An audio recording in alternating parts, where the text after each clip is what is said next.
Hello everyone, welcome to Educational Suppliers. So today we will be starting with the book number 2 of class 12 political science, which is contemporary world politics. And आज हम उसका first chapter इस video में cover करेंगे, which is the end of bipolarity. So please do like, share and subscribe the channel, and do share this video with your friends and help them out. And let's begin with the video. So before understanding the period of the end of bipolarity, we will need to understand what was bipolarity, what was Cold War, because ये उसका कुछ context हमें समझना पड़ेगा, उसके बाद ही हम जाके इस chapter को continue कर पाएंगे. So let's understand what is the meaning of bipolarity first. Bi means two and polarity means two opposite or two poles apart ideas or ideological countries. In this context we will understand this by कि दो अलग ideology वाली countries. Okay, so दो अलग ideology वाली countries जब World War II के बाद ऐसे वर्ल्ड सुपर पावर इमर्ज होती है तो क्या सिचुएशन होता है. तो that situation was the period of cold war. उस टाइम पे डायरेक्ट कन्फ्रंटेशंस नहीं होते थे, डायरेक्ट लड़ाइयाँ या डायरेक्ट वॉर्स नहीं हुए, लेकिन they push the world close to nuclear war. So जो कोल्ड वॉर का पीरियड था उस टाइम पर ये जो दो वर्ल्ड सुपर पावर्स था, that was United states and Soviet union, वो एक दूसरे के साथ, वो एक पीरियड था जहाँ पे बहुत ही ज़्यादा political, military and economic tensions थे दोनों के बीच में.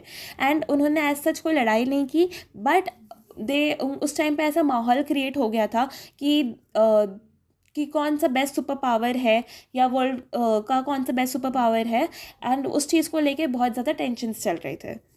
सो आगे जाके क्या होता है, कुछ टाइम बाद ये जो कोल्ड वॉर है वो कुछ टाइम तक चलता है. अब end of cold war is equal to the end of bipolarity. जैसे ही सोवियत यूनियन डिसइंटीग्रेट होता है उससे क्लियर हो जाता है कि the end of bipolarity happened, and उसी पे पूरा चैप्टर ये बेस्ड है. So we will see and cover कि how did the disintegration happen, what were the consequences and everything, then how was the shift happening and everything we'll cover in this chapter. And it's a very easy chapter.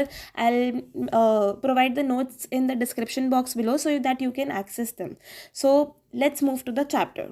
So now let's see what was the issue and everything going on उस time पे. So basically Berlin wall बनाया गया था cold war के time पे. Just after the cold war was a period जो just after the second world war ख़त्म हुआ था, उसके बाद ही शुरू हुआ था. सो बेसिकली बर्लिन वॉल का आगे जो सिग्निफिकेंस है वो हम आगे वाली स्लाइड पे पढ़ेंगे. But Berlin Wall tried to represent the ideological division that was going on in the country and the world उस time पे basically, because जो USA था वो एक अलग ideology follow करता था, which was the ideology of capitalism and liberal democratic approach, and whereas जो USSR जो country था वो उस time पे different ideological approach लेके चलता था, that was of communism and socialist perspective and everything. So उस time पे Cold War just basically वही एक period था ideological divisions का. एंड जर्मनी में ये बर्लिन वॉल को बनाया गया था after the second world war. And west Germany जो है वो यूएसए को सपोर्ट करता था, सपोर्ट एंड द सेंस कि उस टाइम पे उधर वो आइडियोलॉजी फॉलो हुआ करती थी, एंड ईस्ट जर्मनी में यूएसएसआर की. सो इस चैप्टर में we will see the causes, consequences of the disintegration, and कि वर्ल्ड कैसे कोलैप्स हुआ, कम्युनिस्ट रिजेम्स कैसे कोलैप्स हुए, इंडिया का क्या रिलेशन था इस कॉन्टेक्स्ट में. So let's move to the next slide. So now we will see what was the Berlin wall and उसका सिग्निफिकेंस इस चैप्टर से कैसे है, उस टाइम पीरियड से कैसे है. So Berlin wall was basically ये एक वॉल था जो बिल्ड किया गया था इन 1961. कहाँ पे, बर्लिन में. बर्लिन कहाँ पे है, जर्मनी में. So this are the very important questions that CUET में भी पूछे जाते हैं in the form of MCQs and boards में भी पूछे जाते हैं. सो मेक श्योर कि आप ये नोट डाउन कर लें एंड याद रखें कि कब बना था वॉल एंड कितना लंबा वॉल था ये. So it was more than 150 kilometer long wall and it was built in 1961. ये जो wall था वो 28 years तक stand किया था, but उसके बाद ऑन द डेट ऑफ 9 नवंबर 1989 ये वॉल को फाइनली लोगों ने तोड़ दिया था. नाउ वाई बर्लिन वॉल का सिग्निफिकेंस क्या है, बर्लिन वॉल क्या क्यों बनाया गया था, उसका सिग्निफिकेंस ये है कि उस टाइम पे कोल्ड वॉर के टाइम पे मैंने बताया जैसा आपको कि आइडियोलॉजिकल वॉर चल रहा था. बेसिकली जो दो कंट्रीज़ थी वो अलग अलग आइडियोलॉजीज़ फॉलो करती थी. उस चीज़ को सिम्बलाइज करने के लिए बर्लिन वॉल बनाया गया बेसिकली, ताकि वो सिम्बलाइज करे the division between the capitalist and the communist world. Capitalist USA, communist USSR. सो जब ये वॉल बना था 1961 में, उसके बाद कुछ सालों बाद 28 ईयर्स बाद इस वॉल को लोगों ने तोड़ा. अब इस तोड़ने से क्या समझ में आता है हमें? इससे हमें समझ में आता है कि पहली बात ये कि end of the second world हो जाता है, मतलब जो यूएसएसआर है, सॉरी, जो यूएसएसआर है वो एंड हो जाता है। क्यों? क्योंकि उसका डिसइंटीग्रेशन हो जाता है उस टाइम पे, आगे जाके हम चैप्टर में पढ़ेंगे। एंड अगर यूएसएसआर, जो बाइपोलैरिटी, जो दो वर्ल्ड है उसमें से अगर एक जो वर्ल्ड है वो अगर गिर जाती है तो उसका मतलब ये है कि एंड ऑफ कोल्ड वॉर भी हो गया है एंड जर्मनी यहाँ पे यूनिफाई हो जाती है। जर्मनी यहाँ पे, क्योंकि बर्लिन वॉल ने तो डिवाइड करके रखा था, तो अगर वो वॉल ही टूट जाएगी तो Germany was unified. This was the thing that was going on at that time. Now इस चैप्टर में बेसिकली हमें सोवियत सिस्टम कैसे डिसइंटीग्रेट हुआ, क्या क्या क्या हुआ था, सोवियत सिस्टम था क्या बेसिकली, क्या क्या फैक्टर्स थे, क्या क्या ड्रॉबैक्स थे, क्या चीज़ें हो रही थी उस टाइम पे, वो सब हम कवर करेंगे। So let's begin by understanding what was the Soviet system. Soviet system basically था क्या? सोवियत सिस्टम, उसे यूएसएसआर भी बोला जाता है। यूएसएसआर का फुल फॉर्म याद कर लेना बहुत इंपॉर्टेंट है, and that is union of Soviet socialist republics. वहाँ पे जितने भी कंट्रीज थे वो सोशलिज्म पे बेस्ड थे, उसका जो यूनियन था, इसलिए उसे union of Soviet socialist republics बोला गया था, and which came into being after the socialist revolution in Russia started in 1917। तो जब 1917 में सोशलिस्ट रिवॉल्यूशन शुरू हुआ तब यूएसएसआर फॉर्म हुआ था। नाउ ये जो रिवॉल्यूशन हुआ था, सोशलिस्ट रिवॉल्यूशन 1917 में, उसके आइडियल्स क्या थे? उसका आइडियल था सोशलिज्म को फॉलो करना। Now what is socialism? Socialism एक इकोनॉमिक सिस्टम है जहाँ पे जो मीन्स ऑफ प्रोडक्शन है वो ओन किए जाते हैं बाय स्टेट या कम्युनिटी, मतलब कि गुड्स एंड सर्विसेज जितने भी होंगे वो डायरेक्टली प्रोड्यूस होंगे for use of the people and the society, ना कि प्रॉफिट जनरेट करने के लिए। बट कैपिटलिज्म में ऐसा नहीं होता है। कैपिटलिज्म में प्राइवेट इंडिविजुअल्स एंड ऑर्गेनाइजेशंस जो होते हैं वो मीन्स ऑफ प्रोडक्शन को कंट्रोल करते हैं, ओन करते हैं, एंड वहाँ पे जो गुड्स एंड सर्विसेज प्रोड्यूस होती है वो प्रॉफिट जनरेट करने के लिए होती है। So this is the basic difference to categorise between what is socialism and what is capitalism. तो ये जो सोशलिस्ट रिवॉल्यूशन था वो आइडियाज़ ऑफ सोशलिज्म पे बना हुआ था। क्यों? क्योंकि उधर वहाँ पे एक नीड थी एगलिटेरियन सोसाइटी। एगलिटेरियन सोसाइटी मतलब फ्री एंड फेयर बेसिस पे सोसाइटी को बनाने की। ये एक सबसे बड़ा अटेम्प्ट था इन द ह्यूमन हिस्ट्री, जहाँ पे बहुत ही एक बड़े लेवल पे जाके प्राइवेट प्रॉपर्टी को, जितने भी प्राइवेट प्रॉपर्टी या जितने भी इंस्टीट्यूशंस थे प्राइवेट प्रॉपर्टी के, उनको अबॉलिश कर दिया गया था एंड कॉन्शियसली एक सोसाइटी डिज़ाइन करी गई थी जो कि इक्वालिटी के प्रिंसिपल्स पे होगी। तो जो मेकर्स थे सोवियत सिस्टम के, उन्होंने है ना स्टेट को ज़्यादा प्रेमेसी दी थी। इसका मतलब ये है कि स्टेट के पास पावर रहेगा कि वो इकोनॉमी को कंट्रोल कर सके और प्लान कर सके। जो बेसिकली सोशलिज्म में वही होता है कि जितने भी प्रोडक्शन है, मीन्स ऑफ प्रोडक्शन या जो भी पावर्स है, वो वेस्टेड विद द स्टेट ही होता है। एंड यहाँ पे जो सोवियत पॉलिटिकल सिस्टम का जो पार्टी का जो सिनेरियो था, वहाँ पे सिर्फ एक ही पार्टी सिस्टम अलाउड था। There was one party system, that was communist party ही सिर्फ फॉलो होगी, एंड वहाँ पे कम्युनिस्ट पार्टी ही सिर्फ रूल कर सकती है, और कोई अदर पार्टी अलाउड नहीं थी, ना ही कोई अपोजिशन अलाउड था। सो नाउ जब सेकेंड वर्ल्ड वॉर ख़त्म होता है तो जितने भी ईस्ट यूरोपियन कंट्रीज़ थी वो सोवियत आर्मी की हेल्प से लिबरेट हो जाती है। किससे लिबरेट होती है? फैसिस्ट फोर्सेस से लिबरेट होकर यूएसएसआर के कंट्रोल में आ जाती है। तो इन कंट्रीज़ का जो पॉलिटिकल और इकोनॉमिक सिस्टम था वो यूएसएसआर के थ्रू मॉडल था। मतलब जो यूएसएसआर में सिस्टम चल रहा था वही इन कंट्रीज़ में फॉलो होगा, that is of socialism and communism. And in countries को साथ में सेकेंड वर्ल्ड या सोशलिस्ट ब्लॉक बोला जाता है। एंड इनके बीच में एक पैक्ट भी कराया गया था जिसे वॉर्सो पैक्ट बोलते हैं, एंड यूएसएसआर जो था was the leader of the block. So let's see what was the economy of Soviet Union at that time. Soviet Union was a great power after the Second World War, and it was more developed than the rest of the world except for US, because दोनों में obviously balance चल रहा था, balance या फिर दोनों ही claim करते थे कि वो दोनों world super power है। सोवियत यूनियन का economy was affected by other things also, जैसे कि वहाँ पे कॉम्प्लेक्स कम्युनिकेशन नेटवर्क था, वास्ट एनर्जी रिसोर्सेज थे जैसे कि ऑयल, आयरन एंड स्टील।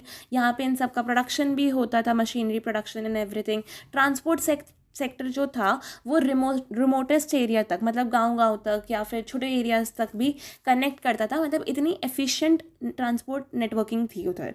वहाँ पे एक डोमेस्टिक कंज्यूमर इंडस्ट्री थी। Now what do we understand by this, वहाँ पे इसका मतलब ये है कि वहाँ पे हर ज़रूरत की हर छोटी से लेके बड़ी चीज़, छोटी पिन से लेके बड़ी कार्स, बिल्डिंग, सब कुछ खुद ही प्रोड्यूस होते थे उधर ही, वहाँ पे ही बनते थे, वहाँ पे प्रोड्यूस होते थे, वहाँ पे यूज़ होते थे। एंड ऐसा भी बोला जाता है कि भले वो सब प्रोड्यूस करते होंगे लेकिन उनकी क्वालिटी जो थी वो वेस्टर्न कैपिटलिस्ट कंट्रीज़ की क्वालिटी से मैच नहीं करती थी, मतलब इन द सेंस कि वो लो क्वालिटी की थी।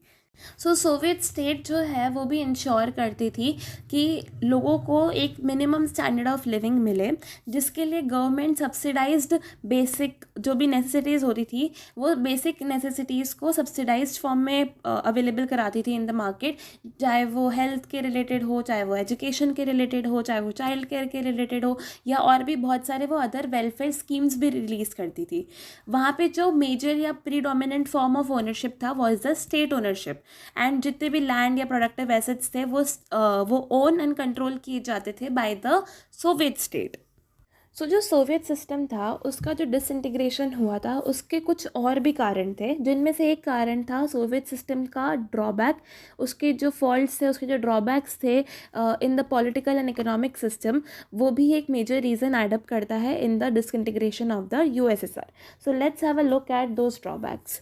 सो जो सोवियत सिस्टम था वो बेसिकली बहुत ही ज़्यादा ब्यूरोक्रेटिक और अथॉरिटेरियन बन चुका था। अथॉरिटेरियन मतलब वहाँ पे स्टेट और गवर्नमेंट की बहुत ही ज़्यादा मन मर्जी चलना, बहुत ही स्ट्रिक्ट बिहेवियर रखना, even suppressing the freedom of the people. And जो कि हो रहा था actually, there was a lack of democracy as well as वहाँ पे absence of freedom of speech भी था।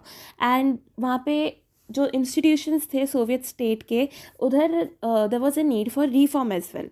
एंड वहाँ पे एक्चुअली जो पॉलिटिकल सिस्टम में जो मेन इशू था that there was only one party system. वहाँ पे सिर्फ कम्युनिस्ट पार्टी रूल करती थी इन द सोवियत यूनियन, जिसके पास टाइट कंट्रोल था over all the institutions. And जहाँ पे एक चीज़ रियलाइज़ करने के बाद है कि जहाँ पे अपोजिशन नहीं होगा ना, तो जो पार्टी रूलिंग में है वो हमेशा गलतियाँ करेगी, और मतलब गलतियाँ करेगी अपने सेल्फ इंटरेस्ट के लिए, तो जिससे बाकी लोगों का भला नहीं हो पाएगा। That is what I mean by wrong mistakes. सो वो गलतियाँ करेगी, एंड अगर वहाँ पे अपोजिशन नहीं होगी तो there will be nobody to keep a check on them. So hence यहाँ पे भी वही हुआ था, वहाँ पे कोई भी अपोजिशन नहीं था, हैंस वो अकाउंटेबिलिटी मेंटेन नहीं कर पा रहे थे लोगों के साथ, and there was no accountability to the people. जो पार्टी थी उन्होंने इवन रिफ्यूज़ कर दिया था लोगों की अर्ज को ना। 15 डिफरेंट रिपब्लिक्स में लोगों की अर्ज थी, रिक्वेस्ट थी, डिमांड थी कि वो खुद के जो कल्चरल अफेयर्स है वो खुद मैनेज करना चाहते हैं, लेकिन वो पार्टी ने उसे रिफ्यूज़ कर दिया था कि नहीं, वो भी हम ही मैनेज करेंगे ऐसा। नाउ एक और जो इश्यू था या एक और जो ड्रॉबैक था वो था कि रशिया सब कुछ डोमिनेट करता था। जितने भी डिसीजंस होते थे वो रशिया के द्वारा या फिर रशिया के थ्रू ही लिया जाता था, मेन जो रशिया में जो लोग थे उनके द्वारा ही। एंड बाकी जो रीजन्स के जो लोग थे उन्हें बहुत ही ज़्यादा नेग्लेक्टेड और एक सप्रेशन वाली फीलिंग आती थी, and that was not good for the state to survive. ना other drawbacks were also there that वहाँ पे आर्म्स रेस भी उस टाइम पे चल रहा था। इसका मतलब ये है कि सोवियत यूनियन जो है वो यूएस के मिलिट्री पावर को मैच करने के लिए बहुत ज़्यादा खर्चा कर देती है। Soviet union even lag behind the west in technology and infrastructure. Soviet union ना ही टेक्नोलॉजी और इंफ्रास्ट्रक्चर दोनों में ही मुकाबला नहीं कर पा रही थी वेस्ट का, एंड ना ही जितने भी उसके सिटीजन्स थे उनकी एस्पिरेशंस फुलफिल कर पा रही थी। Now other than this what was happening was कि सोवियत यूनियन ने इन्वेड कर दिया था अफगानिस्तान में ऑन December 24, 1979, जिसकी वजह से ये इन्वेजन में बहुत खर्चा हुआ, बहुत मिलिट्री पावर यूज़ हुआ, फाइनेंशियली बहुत ज़्यादा इन्वॉल्व था। सो दैट इज़ वाई जो सिस्टम था सोवियत सिस्टम वो ऑलरेडी वीकन था, वो और वीकन हो गया था because of this invasion. And इसके अलावा उधर जो वेजेस भले बढ़ रहे होंगे लेकिन जो प्रोडक्टिविटी एंड टेक्नोलॉजी थी ना वो वेस्ट के कंपेरिजन में बहुत पीछे थी। And the other thing that was also there कि इसकी वजह से जो कंज्यूमर गुड्स थे उसमें भी बहुत शॉर्टेज हो गया था। फूड इम्पोर्ट्स जो वहाँ पे फूड प्रोडक्शन था उसमें वो भी शॉर्टेज हो गया था उसका भी, एंड इसलिए फूड इम्पोर्ट्स भी बढ़ रहे थे हर साल। तो इसलिए सोवियत इकोनॉमी जो थी वो बहुत ही ज़्यादा फॉल्टर करने लग गई इन द 1970s, एंड उसके बाद जाके वो स्टैगनेंट हो गई थी। Like there was no growth in the Soviet system का economy. Now let's see who was Gorbachev and उन्होंने क्या रिफॉर्म्स इनिशिएट किए थे जो कि एक और रीज़न बनते हैं डिसइंटीग्रेशन का। मिखाइल गॉर्बाचेव जो बेसिकली सोवियत यूनियन में जो कम्युनिस्ट पार्टी थी उसके जनरल सेक्रेटरी थे in the year of 1985।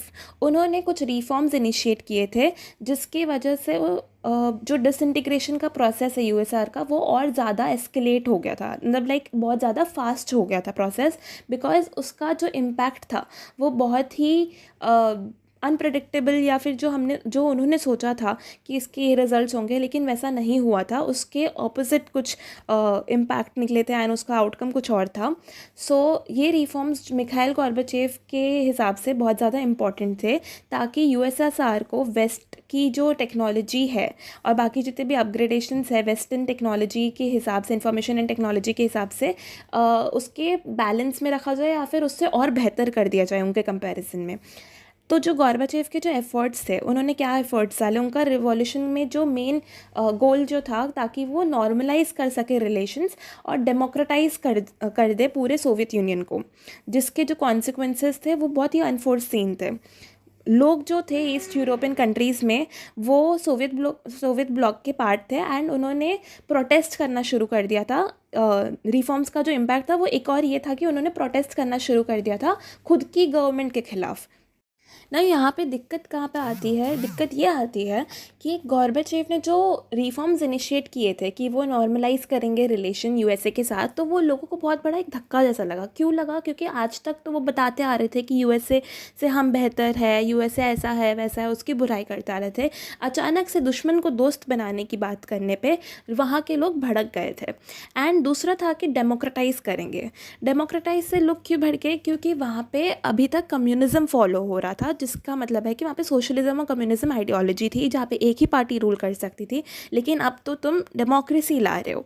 So democracy से पूरा सिस्टम चेंज हो जाएगा एंड एवरीथिंग। सो इसलिए there was a crisis that was following this period and Gorbachev ने उस टाइम पे इकोनॉमिक और पॉलिटिकल रिफॉर्म्स इनिशिएट किए थे एंड ऑल्सो डेमोक्रेटाइजेशन भी इनिशिएट किया था विद इन द कंट्री।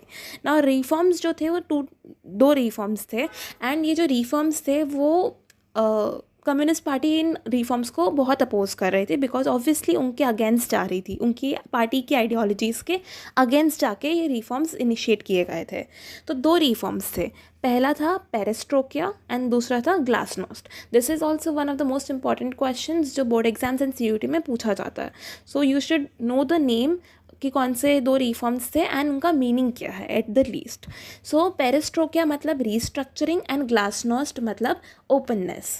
सो पेरेस्ट्रोकिया मतलब रीस्ट्रक्चरिंग। पेरेस्ट्रोकिया एक पॉलिसी थी जिसमें बेसिकली जो भी इकोनॉमिक और पॉलिटिकल सिस्टम था सोवियत यूनियन का उसे रीस्ट्रक्ट किया जाएगा या फिर रिफॉर्म किया जाएगा। उसके अंदर रिफॉर्म्स इनिशिएट किए जाएंगे by several methods and policies and the other was glasnost. Glasnost मतलब ओपननेस, बेसिकली कि जो भी सिस्टम है उसके अंदर ज़्यादा ओपननेस, अकाउंटेबिलिटी एंड ट्रांसपेरेंसी लाया जाएगा गवर्नमेंट इंस्टीट्यूशंस और एक्टिविटीज़ में यूएसएसआर के।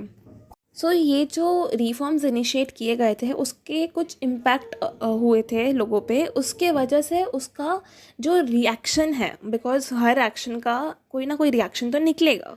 सो जो एक्शन था कि रिफॉर्म इनिशिएट किए गए थे उनके इम्पैक्ट पड़ने पे लोगों के कुछ क्योंकि लोग इफ़ेक्ट हुए थे इसलिए उसका रिएक्शन भी निकला था, जो कि एक और रीज़न एडअप करता है इन द डिसइंटीग्रेशन। सो 1991 में एक कूप अटेम्प्ट हुआ था।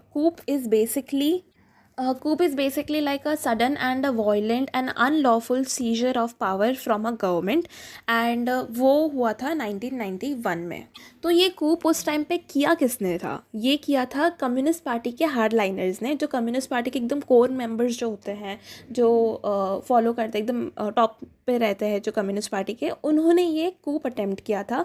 बट पब्लिक ने इस कूप का साथ नहीं दिया था। क्यों नहीं दिया था? बिकॉज उन्होंने अभी तक वो जो फ्रीडम उन्हें मिल रही थी डेमोक्रेसी के आने से, इसलिए उनको बहुत अच्छा लग रहा था, इसलिए उन्होंने कम्युनिस्ट पार्टी के खिलाफ रहकर उनका साथ नहीं दिया था इस कूप के अंदर। So Boris Yeltsin also played a very important and a crucial role in dissolving the Soviet Union. Basically, he opposed the coup उन्होंने कम्युनिस्ट पार्टी का साथ नहीं दिया. He went against them and that is why he emerged as a national hero. Later on जब election होते तो he won the elections and he tried to shake off the centralized control by making the Soviet Union autonomic and democratic, and that is why people supported him. Now the Europeanized republics उन्होंने sovereignty declare कर दी थी, but on the contrary जो central Asian republics थे उन्होंने Soviet federation के साथ रहने का फ़ैसला किया था. Now later on in December 1991 जो 3 मेन कंट्रीज़ थे. Now this is a very important question for MCQ as well कि वो 3 कंट्रीज़ कौन सी थी. Russia, Ukraine and Belarus. So ये तीनों ने डिक्लेयर कर दिया था कि Soviet Union is disbanded and communist party was also banned and capitalism and democracy were adopted. Next is disintegration of USSR and formation of CIS. Let's see what was CIS and how did it formed. So basically क्या होता है कि है ना, unexpected एक declaration हो जाता है जो कि बहुत सारी रिपब्लिक्स थी. जैसे कि पर्टिकुलरली अगर हम बात करें तो सेंट्रल एशियन जो रिपब्लिक्स थे उनको डिसइंटीग्रेशन से, USSR के डिसइंटीग्रेशन से बहुत बड़ा एक धक्का लगता है. एक सरप्राइज बिहेवियर होता है उनका, मतलब लाइक उनको पता नहीं था, उनको लगा नहीं था कि USSR का डिसइंटीग्रेशन होगा. So they were quite surprised about the declaration which was unexpected. Next is कि जब USSR डिसइंटीग्रेट हुआ था तो उसके बाद CIS का फॉर्मेशन हुआ था. CIS का फुल फॉर्म जो है वो बहुत इंपॉर्टेंट है, बोर्ड्स में या फिर MCQs के फॉर्म में या फिर CUET में भी पूछा जाता है. सो CIS का फुल फॉर्म है कॉमनवेल्थ ऑफ इंडिपेंडेंट स्टेट्स. सो जितने भी इंडिपेंडेंट स्टेट्स था उनका एक फॉर्मेशन करके, मतलब बेसिकली जो सेंट्रल एशियन रिपब्लिक्स थे वो फाउंडिंग मेंबर्स थे CIS के. ये इस्टेब्लिश किया गया था ताकि जो फॉर्मर सोवियत रिपब्लिक्स है उनका जो ट्रांजिशन होगा बेसिकली सोशलिज्म से लेके कैपिटलिज्म की तरफ, तो उसका जो कोऑपरेशन करने के लिए ये इन सब के रिपब्लिक्स के बीच में कोऑपरेशन हो अच्छे से, तो फैसिलिटेट हो, तो इसलिए CIS को फॉर्म किया गया था ताकि जो भी ट्रांजिशन होगा वो अच्छे से मैनेज हो जाए. एंड USSR के बाद USSR के कोलैप्स के बाद एक इंस्टीट्यूशन रहे जो कि इन रिपब्लिक्स को मेंटेन कर सके. सो CIS was the one and central Asian republics founding members थे इनके. इसमें 3 जो थे रिपब्लिक्स उन्होंने ज्वाइन नहीं किया था, that was Lithuania, Latvia and Estonia. इन्होंने CIS को ज्वाइन नहीं किया था. Now what happened next was कि जब USSR डिसइंटीग्रेट हो गया था तो रशिया एक सक्सेसर स्टेट की तरह इमर्ज होता है, जिसने सोवियत यूनियन की जो सीट थी UNSC में, यूनाइटेड नेशन सिक्योरिटी काउंसिल में, उसमें जो सोवियत यूनियन की जो सीट थी वो इनहेरिट कर ली थी. किसने की थी? रशिया ने इनहेरिट कर ली थी. और जितने भी ट्रीटीज़ और कमिटमेंट्स थे USSR के उसको सबको एक्सेप्ट कर लिया था रशिया ने. Now the next is nuclear disarmament. Russia was the sole nuclear state in the post Soviet space. सिर्फ वही एक ऐसा स्टेट था जिसके पास न्यूक्लियर पावर था and it was engaged in nuclear disarmament measures with the US. सो जब USSR डिसइंटीग्रेट होता है, उसका एंड हो जाता है and hence there was it marked a significant geopolitical shift. So now we will see what were the reasons in detail, because ये बहुत एक important question board exam से पूछा जाता है in the form of question answers कि why did the Soviet Union disintegrate. तो इसके कुछ major reasons हैं जो हम पढ़ेंगे एंड समझेंगे कि क्या क्या मेजर रीजंस थे जिसकी वजह से सोवियत यूनियन डिसइंटीग्रेट हो गया था. सो नाउ डिसइंटीग्रेशन के बहुत सारे फैक्टर्स थे, लेकिन उसमें से जो कुछ की फैक्टर्स थे जिसकी वजह से USSR का कोलैप्स हुआ, उसमें से कुछ फैक्टर्स जो है वो है कि पहली बात तो ये कि जो पॉलिटिकल और इकोनॉमिक इंस्टीट्यूशंस थे सोवियत यूनियन के, उसके अंदर बहुत ज़्यादा इंटरनल वीकनेस थी. लाइक वो सिस्टम अच्छे से मैनेज्ड नहीं था. बिकॉज ये हमें कैसे पता चलता है कि उस टाइम के लोगों की जो एस्पिरेशंस थी वो फुलफ़िल नहीं कर पा रही थी वो सिस्टम. नेक्स्ट इज़ कि इकोनॉमिक स्टैग्नेशन था एंड कंज्यूमर शॉर्टेजेस थी. एज हमने पहले पढ़ा था कि उसमें कंज्यूमर फूड की एंड कंज्यूमर गुड्स की बहुत ज़्यादा शॉर्टेज हो रही थी. एंड एक टाइम पे 1970s के टाइम पे जाके देयर वाज इकोनॉमिक स्टैगनेंट हो गया था बिकॉज फूड इम्पोर्ट भी इंक्रीज़ हो रहे थे and productivity and technology fail हो रही थी in terms of quality and upgradations degrade हो रही थी actually. So that is why there was economic stagnation and consumer shortages. Third reason was कि है ना, सोवियत यूनियन के लोगों को वेस्टर्न प्रोग्रेस और वो डिस्पैरिटीज़ दिख रही थी। उनको पता चल रहा था कि वेस्ट का जो टेक्नोलॉजिकल सिस्टम है और वो बहुत ही ज़्यादा अपग्रेडेड लेवल पे है, और उनको झूठ बोला जा रहा था कि उनका जो खुद का सिस्टम है, चाहे वो टेक्नोलॉजी से रिलेटेड हो या किसी भी चीज़ से रिलेटेड हो, वो बहुत ज़्यादा बेहतर है वेस्ट के कंपैरिजन में। लेकिन ऐसा नहीं था। जब लोगों को ये चीज़ पता चली तो उस टाइम पे उनको वो रियलिटी हिट की, and that came as a political and psychological shock. क्यों आया? बिकॉज वहाँ की डिस्पैरिटीज़ उन्हें नज़र आ रही थी कि उनका वेस्ट में क्या प्रोग्रेस हो रहा है एंड उनके खुद के यहाँ पे सोवियत यूनियन में क्या डिग्रेडेशंस हो रहे हैं। So other factors were also there, जो कि इकोनॉमिक फैक्टर्स भी थे एंड पॉलिटिकल फैक्टर्स भी थे। So there was economic and political weakness. So let's look at the economic factors first.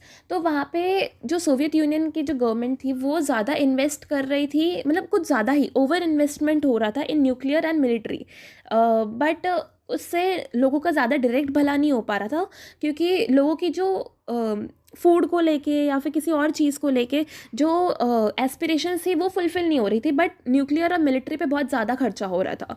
So there was high cost of supporting satellite states also. जो government क्या कर रही थी कि सेंट्रल एशियन रिपब्लिक्स और satellite states जो थे उन पे बहुत ज़्यादा खर्चा कर रही थी, तो लोगों को लग रहा था कि उनके यहाँ पे वो डेवलपमेंट नहीं हो रहा जितना उधर हो रहा है। So that was also one of the things, and there was economic stagnation as we read, and there was failure to deliver basic needs. लोगों की बेसिक ज़रूरतें ही पूरी नहीं हो पा रही थी। नाउ लेट्स लुक कि पॉलिटिकल वीकनेस क्या थी। तो पॉलिटिकल स्टैग्नेशन हो गया था, किस वजह से? Because there was firstly there was lack of accountability within the communist party, क्योंकि कम्युनिस्ट पार्टी लोगों को जवाब नहीं दे पा रही थी, उनके जो एक्शंस है उसके लिए अकाउंटेबल नहीं थे। Because there was corruption also going on, and वहाँ का जो एडमिनिस्ट्रेशन था वो बिल्कुल भी एफिशिएंट नहीं था। That was inefficient administration going on, and centralisation of power था। बाकी किसी पार्टी को तुम एग्जिस्ट नहीं करने दे रहे हो, there was no opposition, so obviously there was corruption going on, misuse of power भी हो रहा था वहाँ पे, and hence and alienation of ordinary citizens. Ordinary वहाँ के जो लोग थे, वहाँ पे जो सिटीजन्स थे, उनको बहुत ही ज़्यादा एलियनेटेड फील हो रहा था। So there were privileges for party bureaucrats, जिसकी वजह से एक गैप वाइडन हो गया था बिटवीन द पब्लिक। जो लोग थे वो खुद को इस सिस्टम से आइडेंटिफाई नहीं कर पा रहे थे, ना ही सिस्टम के साथ ना ही रूलर्स के साथ, एंड हेंस इसलिए गवर्नमेंट ने उनके पास जो सपोर्ट था, जो पावर था, वो लूज़ कर दिया था, एंड हेंस वो कूप हुआ था 1991 में। एंड जो सिस्टम की जो इनेबिलिटी थी, मतलब जितने भी, चलो ठीक है माना कि गवर्नमेंट मिस्टेक करती है, लेकिन वो गवर्नमेंट ना ही वो मिस्टेक को सुधार रही थी, ना ही कुछ अच्छा कर रही थी लोगों के भले के लिए। जैसे हमने पढ़ा था गॉर्बाचेव के बारे में, तो उसने जैसे कि कुछ रिफॉर्म्स को इंट्रोड्यूस किया था, तो उसका इम्पैक्ट भी हुआ था। सो लेट्स सी कि गॉर्बाचेव के रिफॉर्म्स ने कैसे डिसइंटीग्रेशन के प्रोसेस को फैस्टन कर दिया था। So to analyze the impact we have to understand the intent of the reforms जो गॉर्बाचेव ने इनिशिएट किए थे। सो गॉर्बाचेव का जो इंटेंट था वो था कि बेसिकली कि वो इकोनॉमी को रिफॉर्म कर दे, इकोनॉमी में कुछ चेंजेस लाए जिसकी मदद से वो वेस्ट के साथ कैचअप कर पाए इन terms of technological upgradation. And the other thing was ताकि वो ओपननेस इंक्रीज़ करे एंड मॉडर्नाइज करे एडमिनिस्ट्रेशन को, जिससे जो लोगों के एस्पिरेशंस है उसको फुलफ़िल किया जा सके एंड वापस से लोगों का सपोर्ट एंड भरोसा जीता जा सके। सो ये तो था इंटेंट क्या था, लेकिन अब इंटेंट तो अच्छा था, लेकिन इसका कुछ गलत इफ़ेक्ट, गलत तो नहीं बोलेंगे बट एक अनइंटेंडेड कॉन्सिक्वेंसेस फेस करने पड़े। तो उन कॉन्सिक्वेंसेस में से कुछ कॉन्सिक्वेंस ये था कि बेसिकली वहाँ पे क्या हुआ था कि लोगों के दिमाग में एक अनकंट्रोलेबल से एक्सपेक्टेशंस और एक इमेजिनेशंस सेट कर दिए गए थे कि ऐसा होगा, रिफॉर्म होगा तो ऐसा होगा। सो दैट इज़ वाई लोगों के एक्सपेक्टेशंस जो थे वो बहुत बढ़ गए थे। लेकिन ऐसा कुछ लोगों के लिए ठीक था, कुछ लोगों के लिए नहीं ठीक था।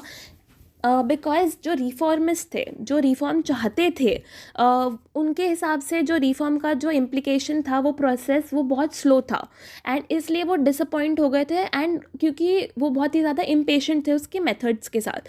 बट जो कंजर्वेटिव्स थे वो सोच रहे थे, उन्हें ये लग रहा था कि है ना, ये जो रिफॉर्म्स लाए जा रहे हैं वो बहुत ही ज़्यादा फास्ट है, उसका जो प्रोसेस ऑफ इम्प्लीकेशन है वो बहुत ही ज़्यादा फास्ट है, एंड इतने रिफॉर्म्स की ज़रूरत नहीं थी उनके हिसाब से। किसके हिसाब से? कंजर्वेटिव कंजर्वेटिव्स के हिसाब से, बिकॉज उनके जो पावर और प्रिविलेजेस है वो इरोड हो रहे हैं, एंड हैंस उनको ये लगा कि गॉर्बाचेव वाज मूविंग टू क्विकली. तो इस एक टग ऑफ वॉर में गॉर्बाचेव के जो सपोर्ट करने वाले थे और अपोज करने वाले थे, वो एक टग ऑफ वॉर वाला सिचुएशन क्रिएट हो गया था. एंड हेंस इसकी वजह से क्या होता है कि गॉर्बाचेव जो है उसने दोनों ही साइड से, चाहे वो रिफॉर्मिस्ट के साइड हो चाहे वो कंजर्वेटिव्स के साइड हो, दोनों साइड से उसने सपोर्ट को लूज़ कर दिया था. एंड हेंस जो पब्लिक ओपिनियन था वो डिवाइड हो गया था. सो जो उसे सपोर्ट भी कर रहे थे ना, वो सपोर्ट नहीं कर पा रहे थे, बिकॉज वो एक डिसइल्यूजन फॉर्म हो गया था कि वो खुद की ही, जो गॉर्बाचेव वो खुद की ही पॉलिसीज़ को खुद डिफेंड नहीं कर पा रहा था. हेंस इसका कॉन्सिक्वेंस डिसइंटीग्रेशन में एक और रीज़न ऐड करता है. So the next and the final reason for the disintegration was rise of nationalism and then hence the final collapse. So there was a feeling of emergence of nationalism. वहाँ पे लोगों के दिलों में भावनाएं जग रही थी, क्योंकि उन्होंने डेमोक्रेसी का स्वाद चख लिया था. तो इसके हिसाब से उन्हें लग रहा था कि democracy is the best form of government, and hence वहाँ पे डेमोक्रेसी होनी चाहिए, एंड उनको राइट्स मिलने चाहिए. एंड वहाँ पे इसलिए लोगों के दिलों में नेशनलिज्म मतलब देशभक्ति जागी, एंड इसलिए वहाँ पे उन्होंने डिज़ायर किया फॉर सोवेर्निटी इन रिपब्लिक्स, कि उनको अलग अपना स्टेट मिले. सो जैसे कि रशिया में, बाल्टिक स्टेट्स में, यूक्रेन में, जॉर्जिया में. क्योंकि ऐसा क्यों हो रहा था? बिकॉज वहाँ जो प्रॉस्परस रीजन्स थे ना, उन्हें बहुत ज़्यादा एलियनेशन फील हो रहा था from the less developed one. And hence this led to certain unexpected developments which were कि जो यूरोपियन एंड प्रॉस्परस रीजन्स थे वहाँ पे एक स्ट्रॉन्ग नेशनलिस्ट अनरेस्ट क्रिएट हो जाता है because of the economic disparity. लोगों को लगता है कि वहाँ पे उनके बीच लोगों के बीच में इनइक्वालिटी का जो गैप है वो बहुत ज़्यादा वाइडन हो गया, जिससे डिससेटिस्फैक्शन हो गया था लोगों के बीच में. एंड जो कोलैप्स हुआ था उसका जो इमीडिएट कॉज था वो था कि नेशनलिस्ट डिससेटिस्फैक्शन था. एंड ये जो नेशनलिस्ट डिससेटिस्फैक्शन था वो रिफॉर्म्स ने और भी ज़्यादा फ्यूल अप कर दिया था उसको, एंड हेंस जो सिचुएशन थी वो अनकंट्रोलेबल थी. तो इसकी वजह से क्या होता है कि वहाँ पे फाइनल कोलैप्स हो जाता है. कैसे होता है? जब सोवियत गवर्नमेंट जो है वो उसके हाथ से कंट्रोल चला जाता है ओवर द रिपब्लिक्स. तो हेंस इसके बाद एक फाइनल कोलैप्स हो जाता है of the Soviet union, and hence it disintegrated. So now अब तक हमने देखा कि डिसइंटीग्रेशन कैसे हुआ, कब हुआ, उसके कॉजेज़ क्या थे, उसका प्री सिचुएशन क्या था before the disintegration, post situation क्या था. नाउ वी विल सी कि जो डिसइंटीग्रेशन हुआ था उसके कॉन्सिक्वेंसेस क्या थे. So let's have a look at the consequences of disintegration. So बहुत सारे कॉन्सिक्वेंसेस थे, लेकिन उनमें से जो पहला कॉन्सिक्वेंस विल स्टडी वो is end of cold war confrontation. इसका मतलब ये है कि कोल्ड वॉर के टाइम पे जितने भी कॉन्फ्रंटेशंस हो रहे थे किसी भी वे में, चाहे वो वर्बली हो या फिर मिलिट्री के कॉन्फ्रंटेशंस के थ्रू हो, वो सब एंड हो जाते हैं. सो जो पहला कॉन्फ्रंटेशन जो था वाज आइडियोलॉजिकल कॉन्फ्रंटेशन, जो कि था कि जो यूएसए है वो कैपिटलिज्म की आइडियोलॉजी को फॉलो करता है एंड उसी के थ्रू वर्क करता है, एंड जो यूएसएसआर है वो सोशलिज्म के थ्रू. सो ये जो आइडियोलॉजिकल वॉर चल रहा था, राइवलरी चल रही थी, वो एंड हो जाती है, and socialist ideology was no longer challenged because जो कैपिटलिज्म है वो उसका डोमिनेंस हो जाता है, एंड वो एमर्ज होके निकलती है as a superior form and superior ideology.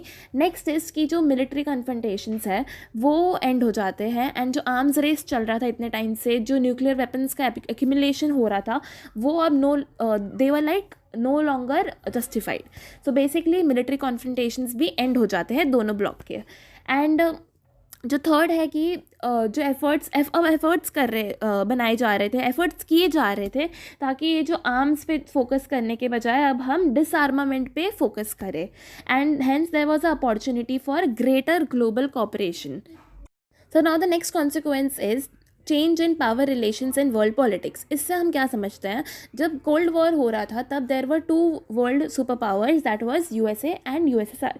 But after the disintegration of USSR, USA emerged as a sole power, and there was unipolarity emerged, or there was a unipolarity in the world that emerged. And so the first point is emergence of unipolarity. US जो है वो खुद ही एक soul super power था उस time पे, after the disintegration of USSR and after the end of the cold war, and इसलिए उस टाइम पे यूनिपोलर वर्ल्ड बोला जाता है, बिकॉज एक ही कंट्री थी जो कि सुपर पावर थी, एंड बाकी जो दूसरी एंड जब कोल्ड वॉर था उस टाइम पे बाइपोलैरिटी क्यों बोला जाता है, क्योंकि उस टाइम पे 2 सुपर पावर कंट्रीज थी इसलिए। बट जब डिसइंटीग्रेशन हो गया था तब एक ही कंट्री सुपर पावर थी, इसलिए उस टाइम पे जो वर्ल्ड था उसे यूनिपोलर वर्ल्ड बोला जाता था।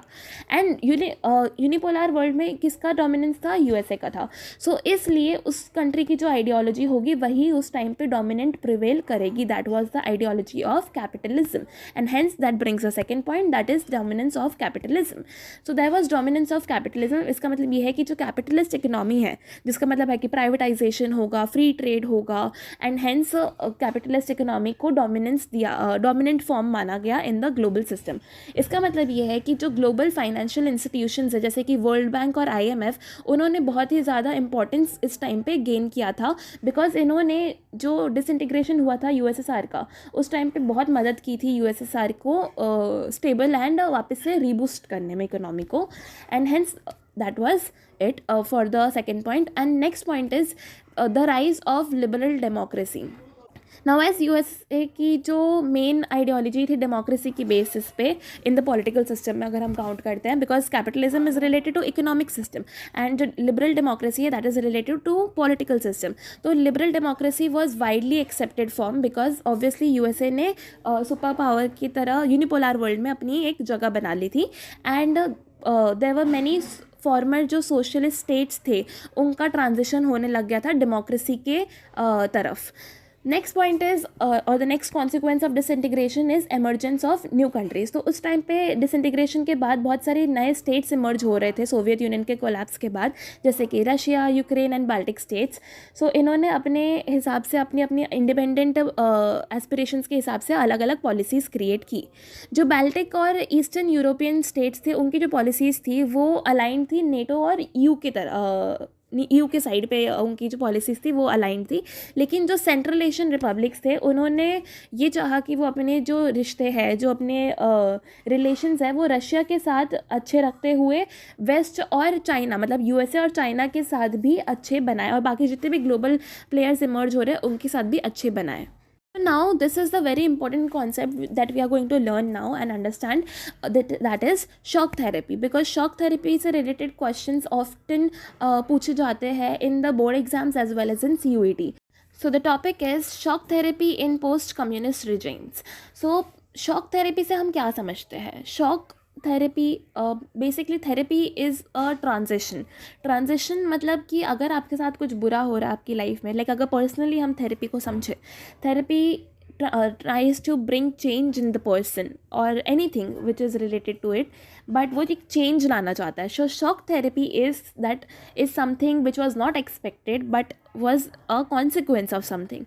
So basically shock therapy का ये मतलब होता है इस कॉन्टेक्स्ट में, in context of the post communist regimes, कि एक पेनफुल प्रोसेस था ये. नाउ पेनफुल प्रोसेस किस लिए? क्योंकि जो स्टेट था दैट इज़ सोशलिस्ट वाला जो स्टेट था, जो सोशलिस्ट आइडियोलॉजी को फॉलो करता, दैट इट वाज यूएसएसआर, उसके वहाँ पे सोशलिस्ट वाली आइडियोलॉजी चलती थी, अथॉरिटेरियन सोशलिस्ट. ओके, सो अथॉरिटेरियन कम्युनिस्ट सोशलिस्ट आइडियोलॉजी में एक पूरा ट्रांजिशन आता है, मतलब उस आइडियोलॉजी को स्क्रैप ऑफ करके एक नई आइडियोलॉजी को वहाँ पे इनिशिएट किया जाता है, इम्प्लीमेंट किया जाता है, that was democratic capitalist system.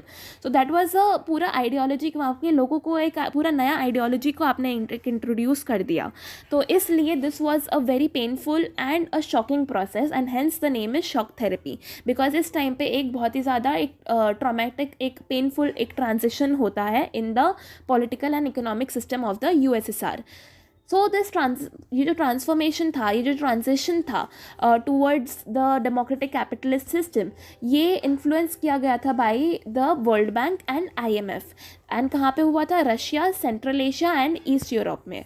सो जो शॉक थेरेपी है उसका जो इंटेंसिटी और स्पीड है वो हर पार्ट ऑफ यूएसएसआर, मतलब जो डिसइंटीग्रेटेड यूएसएसआर था उसके हर पार्ट में अलग तरीके से इम्प्लीमेंट हो रहा था, एंड इसलिए उसकी जो इंटेंसिटी और स्पीड थी वो भी वैरी करती थी, बट जो इसके डायरेक्शंस और जो फीचर्स थे वो क्वाइट सिमिलर थे.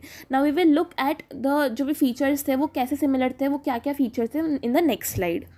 So the changes that were done during the shock therapy are as follows. So first we will look at the economic transition in post-Soviet states. So पहला जो economic transition हुआ था ना, तो वो basically ideological change किया गया था. पहले जो socialist ideology पे economy चल रही थी उसको change करके capitalist economy बना दिया गया था. Next point is privatization of assets. ना what do we understand by this? तो जितने भी स्टेट ओन्ड एसेट्स या प्रॉपर्टीज़ होते थे ना, तो पहले लाइक कलेक्टिव जो होता था ओनरशिप होता था चीज़ों का, लेकिन उसको चेंज करके प्राइवेटाइजेशन को लाया गया. सो बेसिकली जितने भी गवर्नमेंट जो ओन करती थी या जो स्टेट ओन्ड एसेट्स या प्रॉपर्टीज़ होते थे उनको प्राइवेटाइज्ड कर लिया गया, वो इंडिविजुअल्स ने खरीद लिया था basically. And the next point is कि उसी के अंदर कि कॉरपोरेट ओनरशिप को इम्प्लीमेंट किया गया, किसको रिप्लेस करते हुए? कलेक्टिव या स्टेट कंट्रोल सिस्टम्स को. तो जितने भी स्टेट कंट्रोल सिस्टम थे या जो भी स्टेट ओन्ड एसेट्स थे उनको रिप्लेस करके प्राइवेटाइजेशन लाया गया and corporate ownership of patents को स्टैब्लिश किया गया. Next is transition in agriculture. तो इन्होंने एग्रीकल्चर के अंदर भी चेंजेस किए थे शॉक थेरेपी के टाइम पे. सो जो कलेक्टिव फार्म्स थे ना उनको डिसमेंटल कर दिया गया था एंड प्राइवेट फार्मिंग को ज़्यादा डोमिनेंस दिया गया था एंड सुपीरियॉरिटी दी गई थी. मतलब इन द सेंस कि प्राइवेट फार्मिंग को ही वहाँ पे स्टैब्लिश या फिर एक कॉमन प्रैक्टिस की तरह स्टैब्लिश किया गया था. एंड जो भी कैपिटलिस्ट प्रैक्टिसेस थे वो एक नॉर्म बन चुके थे एग्रीकल्चर के अंदर. ना there were certain drastic changes किए गए थे एक्सटर्नल इकोनॉमिक ओरिएंटेशन को लेके. Now let's have a look at that. So पहला जो पॉइंट है that is emphasis on free trade. वहाँ पे फ्री ट्रेड शुरू कर दिया गया था जो पहले नहीं था. जो इकोनॉमीज थी वो अब ओपन हो गई थी एट द ग्लोबल लेवल पे, तो जिसकी वजह से ग्लोबल ट्रेड हो सकता था. एंड उस टाइम पे शॉक थेरेपी में मिनिमल रेस्ट्रिक्शंस होंगे, मतलब बहुत ही कम रेस्ट्रिक्शंस होंगे, आप अच्छे से ट्रेड कर सकते हो at international levels also. And then next is कि डेवलपमेंट जो है वो इंक्रीज़ हो रहा था. किस तरीके से? क्योंकि उन्होंने इमेजिन कर लिया था, एक विजन सेट कर लिया था, इमेजिन नहीं बट एक विजन सेट कर लिया था कि ग्लोबल ट्रेड बढ़ेगा तो उससे डेवलपमेंट भी बढ़ेगा, बिकॉज ऑब्वियसली इकोनॉमी बूस्ट होगी उस चीज़ को लेके. Next point is foreign direct investment. So उस टाइम पे यूएसएसआर के अंदर जो डिसइंटीग्रेट होकर जो एरियाज़ थे ऐसे सिचुएशंस या पॉलिसीज़ बना दिए गए थे जिसके वजह से एफडीआई जो फॉरेन डायरेक्ट इन्वेस्टमेंट है वो अट्रैक्ट हो और लोग चाहें कि वो वहाँ पे इन्वेस्ट करें, एंड जिसकी वजह से इकोनॉमिक ग्रोथ और मॉडर्नाइजेशन भी हो पाएगा उस एरियाज़ में. Next is financial deregulation and currency convertibility जो थी वो इम्प्लीमेंट की गई थी ताकि ग्लोबल इन्वेस्टमेंट बढ़ सके.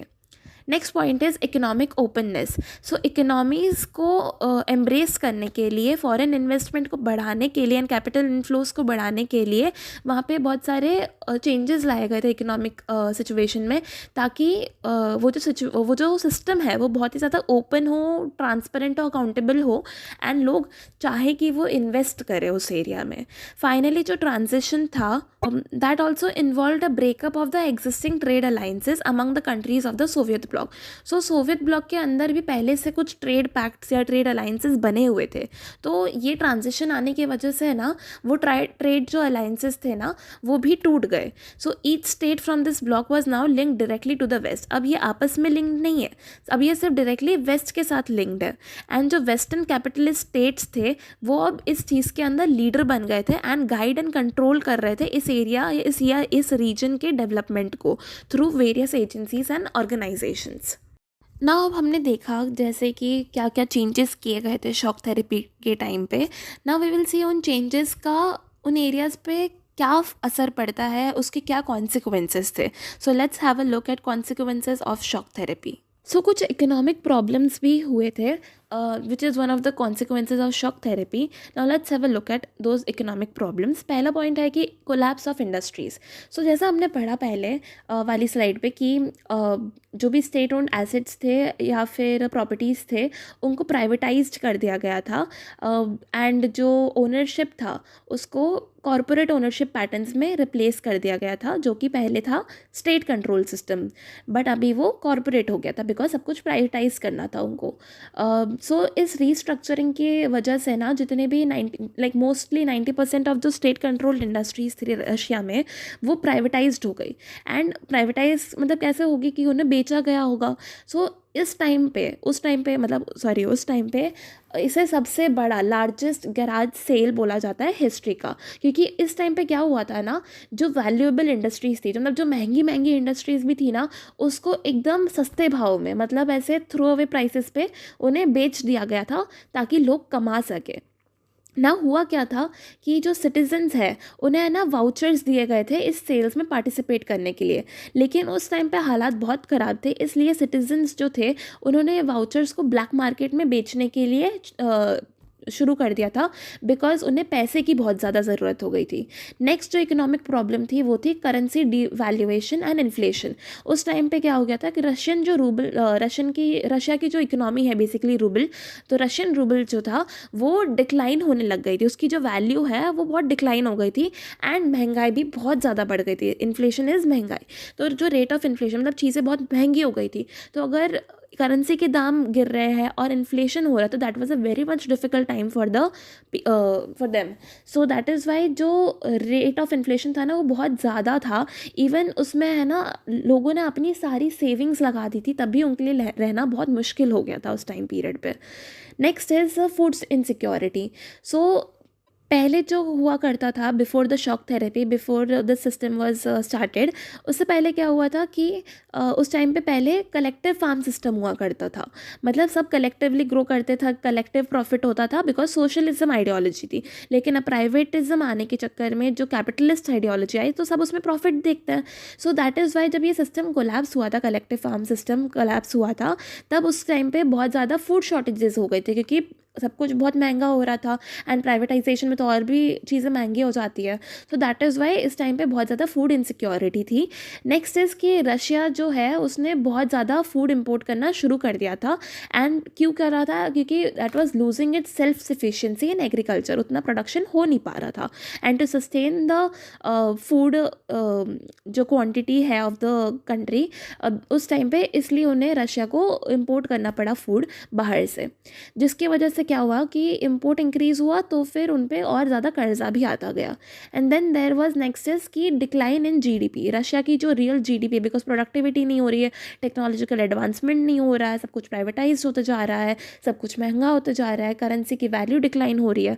तो उस टाइम पे क्या हुआ कि जो जीडीपी थी ना वो बहुत ज़्यादा गिर गई थी, इवन 1989 के कंपैरिजन में बहुत ही ज़्यादा गिर गई थी. So hence these were the economic problems that were faced by the shock therapy that was introduced. So now some social and economic disparities were also faced as a consequence of shock therapy, जैसे कि destruction of social welfare system. So social welfare system से हमारा क्या मतलब है कि जो भी गवर्नमेंट इंस्टीट्यूशन या स्टेट इंस्टीट्यूशन से जो लोगों का भला करते थे जिस तरीके से, वो तो सब डिसबैन हो गए थे बिकॉज प्राइवेटाइजेशन आ गया था एंड सोशलिज्म हट गया था. तो इसलिए जो गवर्नमेंट ने जो सब्सिडीज़ इंट्रोड्यूस किए थे ना, तो वो सब विड्रॉ कर लिए गए थे, जिसकी वजह से है ना बहुत सारे लोग पॉवर्टी में चले गए थे. बहुत सारे लोगों को इकोनॉमिक लॉस हो गया था बिकॉज गवर्नमेंट एक तरीके से हेल्प कर रही थी उनको ग्रो करने में, लेकिन अब उनके पास कुछ भी नहीं बचा है.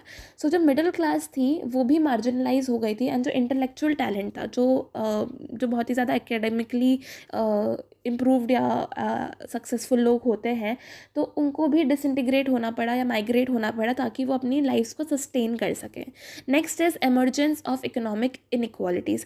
प्राइवेटाइजेशन की वजह से ना बहुत सारी नई नई डिस्पैरिटीज़ अरोज हो गई थी because between wealthy and poor regions and individuals. एक माफिया करके ग्रुप ने कंट्रोल लेना शुरू कर दिया था इकोनॉमिक एक्टिविटीज़ पे. लोगों की जो फाइनेंशियल सिक्योरिटी थी, जो लोगों ने अपने लिए सेव करके रखा था मुसीबत के टाइम पे पैसा, वो भी सब कुछ ख़त्म होते जा रहा था, वो भी सब कुछ लॉस्ट होते जा रहा था.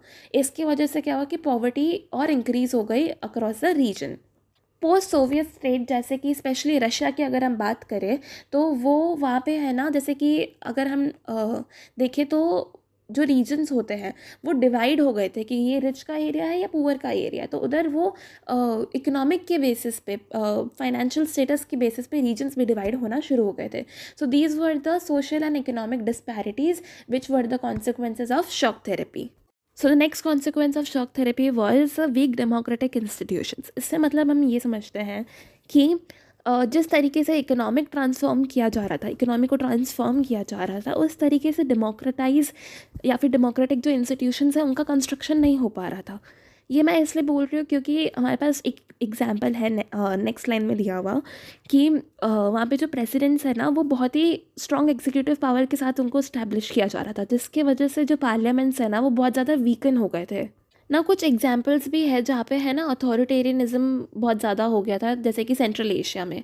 अथॉरिटेरियनिज़म का मतलब ये है कि जो पॉलिटिकल एग्जीक्यूटिव्स होते हैं उनके पास बहुत ज़्यादा पावर आ जाए या फिर highly concentrated and centralise power हो जाए उनके पास, जिसकी मदद से जैसे कि पॉलिटिकल मेजर्स के थ्रू वो लोगों की डिमांड्स और उनकी बातों को रिप्रेस करने लग जाए एंड एक अलग लेवल पे जाके पॉलिटिकली रूल करने लग जाए, जो कि डिक्टेटरशिप के बराबर हो। That is what authoritarianism is. And कुछ लीडर्स थे जैसे कि तुर्कमेनिस्तान एंड उज़्बेकिस्तान में, जिन्होंने अपना जानबूझ के जो टर्म्स होता है, जैसे कि किसी प्रेसिडेंट या प्राइम मिनिस्टर का टर्म होता है, एक टर्म पीरियड तक वो रूल कर सकते हैं अंटिल नेक्स्ट इलेक्शन। सो उस टर्म को वो लोग एक्सटेंड करते गए एंड जो उन्हें अपोजिशन मिल रहा था उसको सप्रेस करते गए।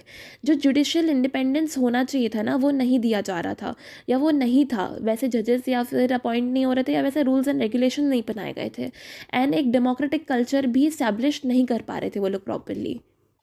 तो इतने नेगेटिव कॉन्सिक्वेंसेस के साथ साथ कुछ थोड़ा सा पॉजिटिव कॉन्सिक्वेंस भी नोट करना चाहिए, जैसे कि वहाँ पे बहुत ही ज़्यादा अच्छे नेचुरल रिसोर्सेज की अवेलेबिलिटी है एंड एक्सेसिबिलिटी है। तो उन्होंने उस चीज़ का फ़ायदा उठाते हुए खुद की इकोनॉमी को रिवाइव करना स्टार्ट किया। Hence there was a gradual economic revival post 2000। So the first point is role of natural resources. So economies, specially Russia, अगर हम रशिया की बात करें तो उसका जो रिवाइवल है इकोनॉमिक के बेसिस पे वो मेनली हुआ था because of the export of oil, gas and minerals.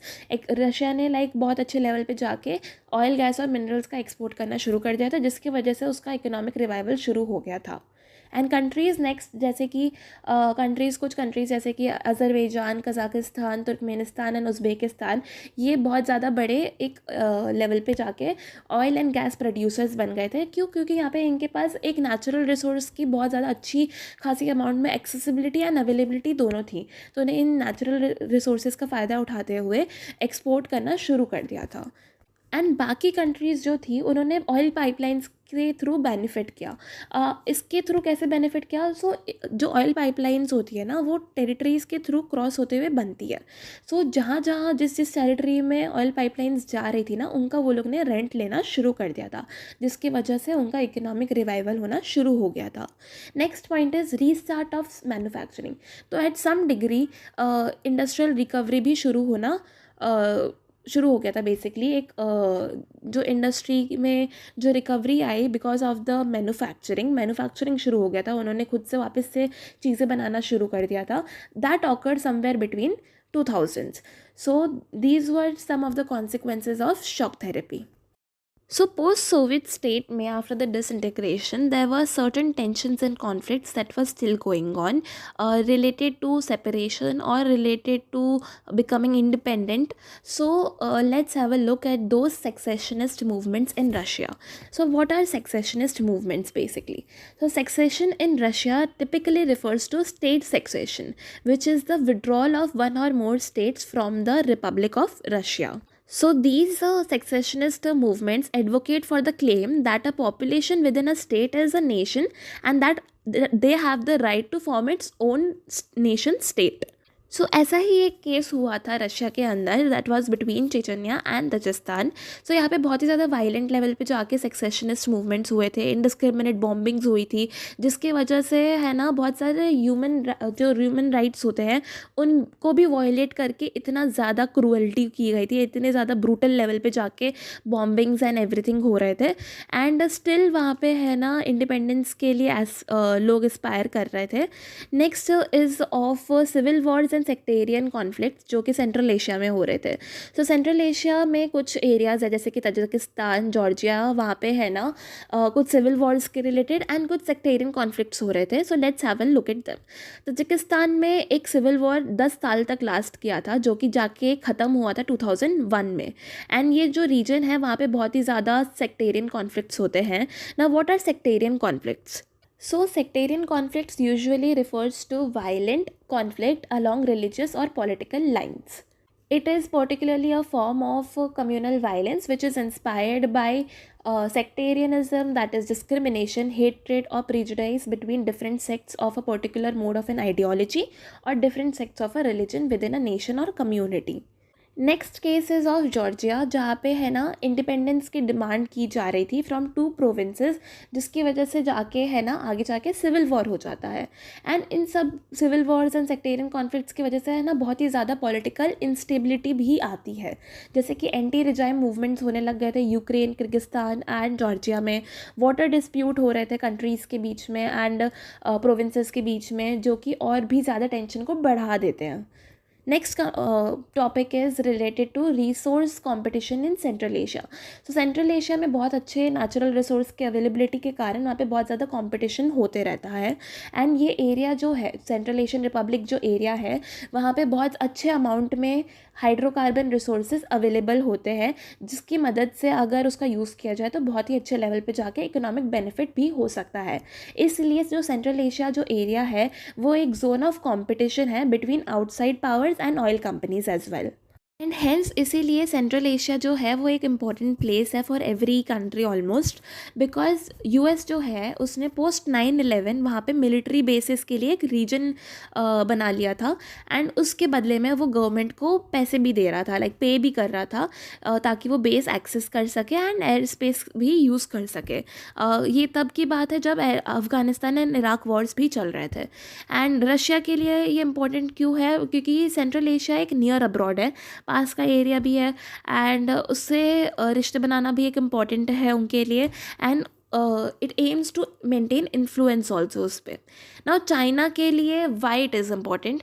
Because China का जो इंटरेस्ट है वहाँ के ऑयल रिसोर्सेज में चाइना का बहुत इंपॉर्टेंट इंटरेस्ट है। एंड इसकी वजह से वो ट्रेड भी इंक्रीज़ करना चाहते हैं एंड सेटलमेंट भी इंक्रीज़ करते हैं बॉर्डर्स के आसपास। Now, next tension and conflict that was going on in the Eastern Europe was in Czechoslovakia. So Czechoslovakia है ना पीसफुली स्प्लिट हो गया था, मतलब इस टाइम पे है ना कोई लड़ाई नहीं हुई थी, बट वो स्प्लिट हो गया था in forming independent countries. 2 independent countries बन के आए, चेकिस एंड स्लोवाक्स। सो ये दोनों अलग अलग कंट्रीज बन गई थी। So there was nothing much violent, ये काफ़ी पीसफुल तरीके से हुआ था।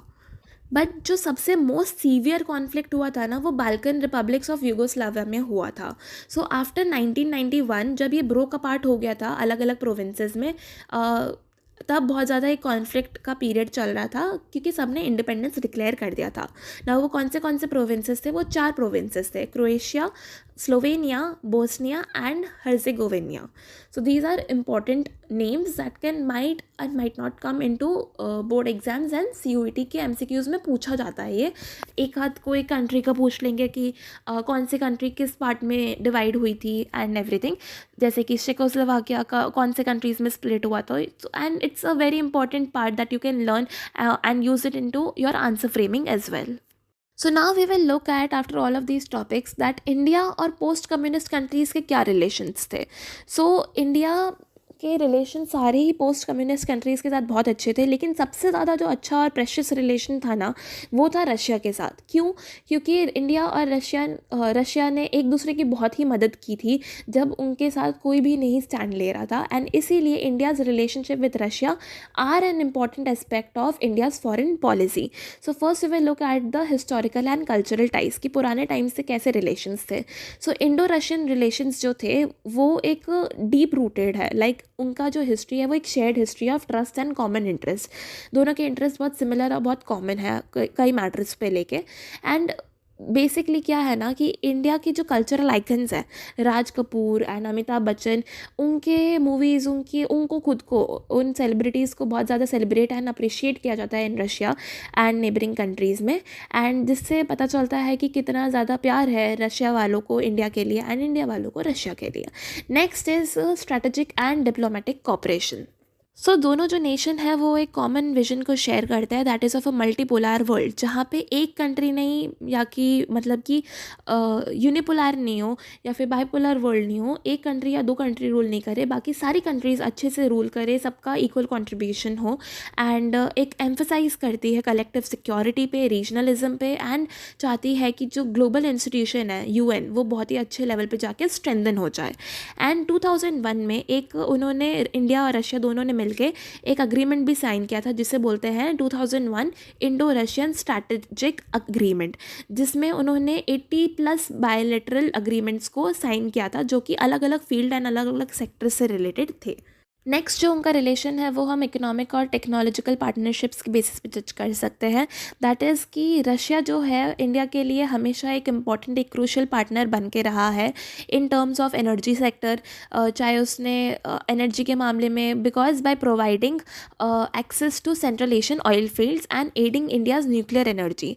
सो रशिया ने ऑयल सप्लाईज भी बहुत अच्छे लेवल पे किया है इंडिया को, एंड मदद भी बहुत ज़्यादा की है न्यूक्लियर एनर्जी बनाने के लिए भी, एंड स्पेस प्रोग्राम्स को लेके भी, by providing the cryogenic rocket technology, and बहुत सारे कोलैबोरेशंस भी हुए हैं साइंटिफिक प्रोजेक्ट्स को लेके, एंड बहुत सारे इन्वेस्टमेंट्स भी दोनों ने मिलके किए हैं साथ में एनर्जी रिसोर्सेज में। And next point is defence and security. So India जो है वो रशिया के one of the largest arm market में से एक और कंट्रीब्यूटर है, and with a significant portion of, जो इंडिया का जो मेन पोर्शन है, अच्छा खासा जो अमाउंट है मिलिट्री हार्डवेयर का, वो रशिया से ही आता है, रशिया से ही सोर्स किया जाता है मिलिट्री हार्डवेयर इंडिया का। एंड जो रिलेशनशिप है इंडिया का with Russia, it adds in managing issues like international terrorism and geopolitical stability. दोनों का इन दोनों मैटर्स पे बहुत ही सिमिलर एंड अच्छा स्टैंड है, एंड दोनों को बहुत ही ज़्यादा, दोनों से अच्छा खासा बेनिफिट होते रहता है time to time. So there are some mutual benefits also. India benefits from Russian support on global issues जैसे कि Kashmir and energy security. Russia को भी बेनिफिट होता है ऑन टर्म्स ऑफ जैसे कि India's defence and energy imports and solidifying a mutually beneficial partnership. Hands दोनों एक दूसरे के लिए बहुत ही ज़्यादा इम्पॉर्टेंट है, एंड दोनों का जो रिलेशन है पहले से ही बहुत अच्छा है एंड आगे भी बहुत अच्छा चलता रहेगा। सो हमने देखा कि post communist countries specially Russia और इंडिया का क्या रिलेशन था, बट उसके पहले हमें इंडिया और USSR का रिलेशन भी देखना चाहिए टू अंडरस्टैंड कि ये जो रिलेशन है वो पहले से भी जब डिवीजन या डिसइंटीग्रेशन नहीं हुआ था USSR का, तब से भी अच्छा चलता आ रहा है। So during the cold war India and जो USSR है उनका एक स्पेशल रिलेशनशिप था, जिसकी वजह से है ना जो क्रिटिक बोलते हैं कि इंडिया जो है सोवियत कैंप का पार्ट था। सो इस टाइम पे क्या हो रहा था ना कि इंडिया एंड बाकी कंट्रीज़ को बोला गया था, ऐसा क्यों बोला गया, पहली बात तो हमें ये समझना चाहिए कि ऐसा क्रिटिक्स क्यों क्लेम करते हैं कि इंडिया जो है वो सोवियत कैंप का पार्ट था। सो उस टाइम पे क्या हो रहा था कि दो आइडियोलॉजिकल वॉर्स चल रहे थे, मतलब दो आइडियोलॉजीज़ पे वॉर चल रहा था, cold war that is. And उस टाइम पे इंडिया एंड बाकी कंट्रीज़ को भी है ना चूज़ करने के लिए बोला गया था कि आप या तो USA के साइड रहो या तो USSR के साइड रहो। In the simple terms I am explaining you कि या तो आप उसके साइड रहो या तो उसके साइड रहो। सो उस टाइम पे इंडिया ने नॉन अलाइन मूवमेंट चालू किया था, एंड उसने बोला था कि हम दोनों में से किसी के साइड नहीं है, हम न्यूट्रल भी नहीं है, बट हम एक बैलेंस बना के चलेंगे। सो that was it. But USSR की तरफ थोड़ा सा इंडिया का इंक्लाइनेशन थोड़ा दिखने को मिलता है, and that is why critics say कि India was a part of Soviet camp. So it was a multi dimensional relationship to say. So इसमें कुछ economic, political, military, cultural factors थे. So we will look at each factor one by one. So economic level पे Soviet Union ने है ना India की बहुत मदद की थी, बिकॉज उस टाइम पे इंडिया जस्ट शायद इंडिपेंडेंट ही हुआ था. एंड ऑल्सो उस टाइम पे बहुत ज़्यादा इकोनॉमिक सिचुएशन ख़राब थी एंड बहुत सारे प्रॉब्लम्स, इकोनॉमिक प्रॉब्लम्स भी थे इंडिया में. तो इसलिए जब कोई भी हेल्प नहीं कर रहा था ना, तब सोवियत यूनियन ने आगे बढ़ के इंडिया की हेल्प करने का बहुत ज़्यादा ट्राई किया था एंड बहुत अच्छे लेवल पे इंडिया को हेल्प किया था. सो इंडिया की जो पब्लिक सेक्टर जो कंपनीज थी ना, उस टाइम पे बहुत ज़्यादा असिस्टेंट दिया गया था बाय यूएसएसआर. एंड उन्होंने एड किया था एंड टेक्निकल असिस्टेंस भी प्रोवाइड किया था फॉर स्टील प्लांट्स, जैसे कि जो भिलाई में है, बोकारो में है, विशाखापट्टनम में है. उधर जो स्टील प्लांट्स हैं उनमें भी बहुत ज़्यादा हेल्प किया गया था उनको स्टैब्लिश करने में. जो भी टेक्निकल असिस्टेंस है वो सब भी प्रोवाइड किए गए थे. एंड जो मशीनरी प्लांट्स है जैसे कि भारत हैवी इलेक्ट्रिकल लिमिटेड, उनको भी असिस्टेंट प्रोवाइड किया गया था. जो सोवियत यूनियन है उन्होंने इंडिया की करेंसी को भी एक्सेप्ट किया था जब इंडिया फॉरेन एक्सचेंज में शॉर्ट पड़ रहा था. लाइक उस टाइम पे फॉरेन एक्सचेंज कम था इंडिया के पास, बट तब भी ट्रेड के लिए उन्होंने एक्सेप्ट किया था इंडियन की करेंसी को. सो पॉलिटिकल लेवल पे भी सोवियत यूनियन ने इंडिया को बहुत ज़्यादा सपोर्ट किया था bye supporting on the issue of Kashmir issue पे. चाहे वो यूएन में कश्मीर इशू पे अगर सपोर्ट करना हो तब भी सोवियत यूनियन ने सपोर्ट किया था. और उसने इंडिया के मेजर कॉन्फ्लिक्ट्स जो हुए थे, चाहे वो वॉर विद पाकिस्तान हो 1971 का, तब भी यूएसएसआर ने इंडिया को सपोर्ट किया था. इंडिया ने भी सपोर्ट किया था जो सोवियत फॉरेन पॉलिसी है उसको, बट वो थोड़ा सा इनडायरेक्ट वे में था, बिकॉज इंडिया डायरेक्टली क्लेम नहीं कर रहे थे कि हम सोवियत कैंप का पार्ट है. सो इसलिए वो इनडायरेक्ट वेज में सपोर्ट कर रही थी. नेक्स्ट इज मिलिट्री लेवल पे. मिलिट्री लेवल पे इंडिया ने मोस्ट ऑफ द उसके जो मिलिट्री हार्डवेयर है इंडिया के, वो सोवियत यूनियन से ही आते थे. एंड जो सोवियत यूनियन है वो भी बहुत सारे अग्रीमेंट्स भी साइन किए थे इंडिया के साथ उन्होंने to jointly produce military equipment, जिससे इंडिया और रशिया नहीं, यूएसएसआर दोनों का प्रॉफिट हो एंड दोनों के अच्छे रिलेशंस बन. So next is culture. जो हिंदी फिल्म्स और इंडियन कल्चर है ना, वो सोवियत यूनियन में बहुत ज़्यादा पॉपुलर हुआ करते थे. वहाँ के लोग बहुत चाव से देखते थे, उन्हें बहुत पसंद भी किया करते थे हिंदी फिल्म इंडस्ट्री के एक्टर्स को, हिंदी फिल्म्स को एंड इंडियन कल्चर्स को भी. एंड एक large number of Indian writers और आर्टिस्ट है ना अक्सर विजिट किया करते थे यूएसएसआर में. सो दैट इज़ वाई जिसके थ्रू, इन सब एफर्ट्स के थ्रू, इन सब पॉलिसीज़ एंड अग्रीमेंट्स के थ्रू जो इंडिया यूएसएसआर के रिलेशन है, since beginning they were very nice and it was a very nice and special relationship. So this was it for the video. I hope आपको सारे concepts clear हो गए होंगे related to end of bipolarity. But still अगर आपको कोई भी doubt है, so you can just put it down in the comment section below. I make sure that I reply to every comment. And इस chapter के notes मैंने description में link कर दिया है, so you can access them also. And do like the video, share it with your friends, and please subscribe to the channel Educational Suppliers. All the best for your exams.